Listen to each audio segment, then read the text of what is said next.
ঝন্টু। আরে এই চোদনা ঝন্টু।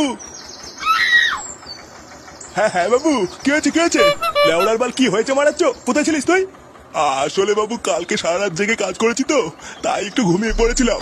চোদনাগুলো শুধু পড়ে পড়ে ঘুমালে হবে? এখনো যে কত কাজ পড়ে আছে সেই বেলায় কি হুঁশ আছে? লেওড়া এত লোকের আয়োজন, বাজারগুলো কখন করবি শুনি? হ্যাঁ হ্যাঁ বাবু, আমি তো এখনই যাচ্ছিলাম বাজার করতে। বাড়া এমনি অনেক বেলা হয়ে গেছে, আর দেরি না করে তাড়াতাড়ি যা। আচ্ছা বাবু। লেওড়া ঘরে একটা আড্ডা আমরা পাঠা থাকতে আমি আর একা একা কত দিক সামলাবো? ফুটো, এ ফুটো।